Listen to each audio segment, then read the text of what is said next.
Pareciese como si Trump supiera lo que acabaría ocurriendo 4 años después, como si hubiera podido leer el futuro de una Alemania que acabaría sucumbiendo ante la todopoderosa Rusia. Mientras tanto, la delegación alemana se tomaba sus advertencias como si fueran un chiste malo del presidente estadounidense. Es lo que ocurre cuando se le denigra y se le trata como un loco payaso desde los medios de comunicación.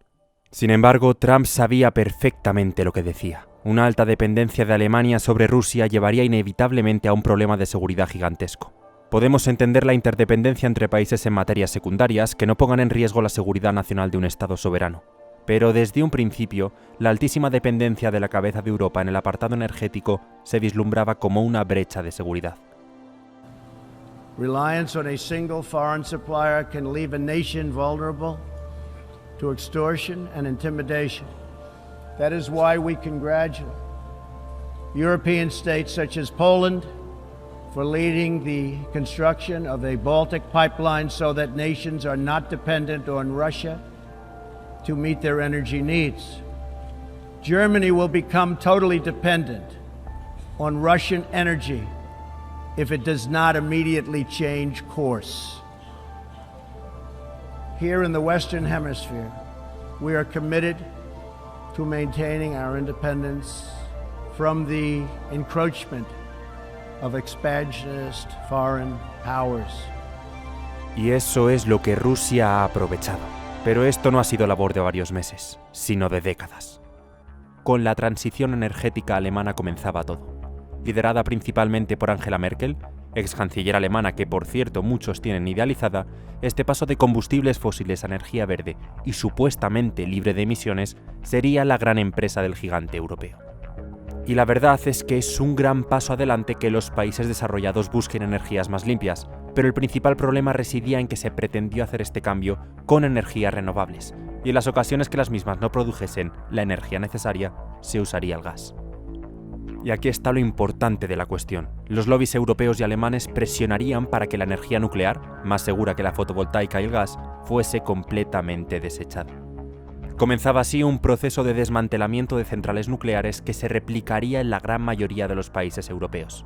El viejo continente ponía la primera piedra de su suicidio. Tuvo la posibilidad de ser completamente independiente en un tema tan esencial como es la energía, pero prefirió depender de un país externo. Es obvio que para la toma de esta decisión existían numerosos intereses que no conocemos al completo, pero algunas pistas nos conceden un contexto de lo que estaba sucediendo detrás de las cámaras. La sensación es que parece que Europa siempre ha estado dirigida por poderes de potencias extranjeras, contrarias a los intereses de los mismos europeos, pero tampoco podemos obviar que simplemente han existido intereses personales.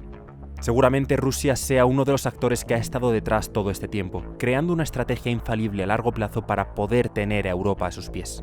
Ello no quita que los más altos mandatarios de las naciones europeas no fuesen conscientes de una estrategia tan estúpida.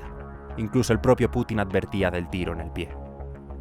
В том числе за границей. Я не знаю, почему-то немецкой общественности не нравится атомная энергетика. Ну, я не хочу давать никаких комментариев. Вот, но я вообще не понимаю, чем вы будете топить. Газа не хотите, атомную энергетику не развиваете. А что вы будете? Дровами топить?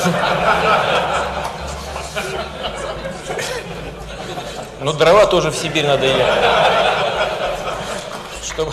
De todo este teatro es obvio que hay que culpar también a grupos ecologistas como Greenpeace, que han mostrado siempre su rechazo a la seguridad europea al oponerse a la energía nuclear. Lo que es poco probable es que veamos a Greta Thunberg o Greenpeace en China, el país más contaminante del mundo. Ya sabemos todos el porqué. Tras esta alta dependencia en Rusia, el plan podría comenzar sin problemas. La antigua Unión Soviética no tendría oposición en poder expandirse hacia Occidente.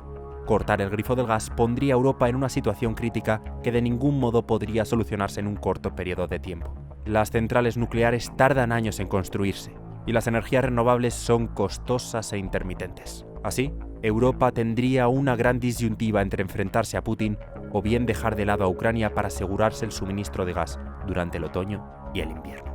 Pero esta solución maniqueísta de ayudar o no ayudar a Ucrania para asegurar el gas se desmorona cuando numerosos países de Europa están actualmente en un proceso de cierre de centrales nucleares. Ahora bien, este procedimiento es solamente irreversible en una fase en concreto, pero en Alemania se podría poner de nuevo en funcionamiento al menos 3 de ellas en un periodo de tiempo muy corto.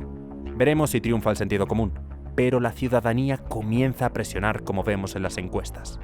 Por si fuera poco, hace apenas unas semanas Europa reconoció la energía nuclear como verde, pero de nuevo, demasiado tarde. Ya se ha aprobado una rebaja del consumo energético de los países europeos. Casualmente, las noticias sobre el cambio climático hoy más que nunca copan los informativos y cualquier medio de comunicación de tamaño considerable. Los incendios en España, por ejemplo, se achacan al cambio climático para librarse de culpa de no limpiar los montes o de controlar a los terroristas pirómanos que van quemando bosques. Todo ello, obviamente, es una estrategia para concienciar a la población de que la reducción del consumo energético no es algo negativo, sino una acción necesaria que tarde o temprano se debía tomar. Casualmente, Europa lleva años promoviendo la tesis del decrecimiento, y en esta ocasión parece que se hará realidad. ¿Casualidad o intencionado? Posiblemente no lo sabremos a ciencia cierta, pero está claro que muchos burócratas habrían preferido que este descenso del consumo se hubiese producido incluso antes. Así, la destructora política de reducción de emisiones nos va a hacer pagar a todas las personas corrientes. Mientras tanto, las centrales térmicas que aseguran nuestra soberanía energética son demolidas. Europa tendrá que enfrentarse muy probablemente a un frío invierno, al oscuro invierno. Pero, ¿qué implica realmente ello? En primer lugar, algo que ya estamos viendo, la subida astronómica de precios en todos los productos. La energía, esencial para cualquier actividad económica, provocará que cualquier proceso sea más caro que antes. Si actualmente ya estamos con una inflación altísima, en el otoño y el invierno, donde la demanda será aún mayor, subirán los precios a las nubes. De nada habrá servido la subida en los tipos de interés para intentar controlar la inflación, puesto que en unos meses el gas alcanzará unos niveles nunca vistos. Además, la alternativa de comprar gas licuado a Estados Unidos no es nada positiva, puesto que es extremadamente más caro que el gas ruso. Miles de negocios tendrán que cerrar por los altos precios. Todo por unas sanciones que hacen más daño a Europa que al propio Putin. En segundo lugar, los gobiernos obligarán a hacer esfuerzos a la población mientras ellos continuarán con sus viajes en gigantescas e interminables comitivas. La reducción del consumo energético será solo para las personas normales, no para aquellos que estén en el poder. Las desigualdades se acentuarán aún más. Si sois del norte de Europa, todo apunta a que tendréis que apretaros el cinturón y hacer este tipo de cosas como ducharte menos veces a la semana o con agua fría en pleno invierno. Tampoco sería descabellado que medidas como la prohibición de ir en el coche solo se conviertan en realidad. Recordemos que en pandemia ya estaba prohibido el desplazamiento a barrios colindantes, como ocurrió en España. Otras medidas, como el teletrabajo obligatorio, pueden ser perfectamente factibles. Todo eso sí, con el objetivo de ahorrar energía. Al mismo tiempo, todo aquello que se ensayó en la pandemia, como los confinamientos, serán una realidad ya no tan extraña. Puede que la jurisprudencia esté en contra de esta medida, pero la magia estará precisamente en que no se obligará a hacerlo, sino que las condiciones animarán a ello. ¿Quién querría salir a dar una vuelta por ciudades con baja luminosidad? Más aún con la crisis que se viene, que incrementará la delincuencia. Está comprobado que una mayor luminosidad reduce la criminalidad en un 36%, como ocurrió en 2019 en la ciudad de Buenos Aires. Así las cosas, el toque de queda no será impuesto, sino que en muchos casos será voluntario empujado por la coyuntura. Al mismo tiempo, la subida de la energía nos va a introducir inevitablemente en una recesión, si es que no estamos ya en una, que muy probablemente sea peor que la de 2008. Muchos ingredientes se están mezclando en un cóctel que en algún momento explotará. Estados Unidos, de hecho, ya está oficialmente en recesión, por mucho que intenten negarlo desde la administración estadounidense, cambiando el significado de Wikipedia.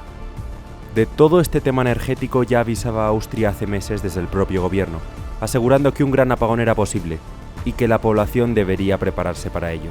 Los gobiernos ya eran conscientes de lo que podría ocurrir. Las revueltas también estaban previstas, por lo que el ejército tendría que intervenir. En conclusión, el futuro europeo se vislumbra muy oscuro y frío, y actualmente es muy complicado que haya tiempo para revertir los errores. Sin embargo, el reabrir centrales nucleares o impedir el proceso de clausura debería ser la primera medida de emergencia tomada para asegurar la mayor energía posible.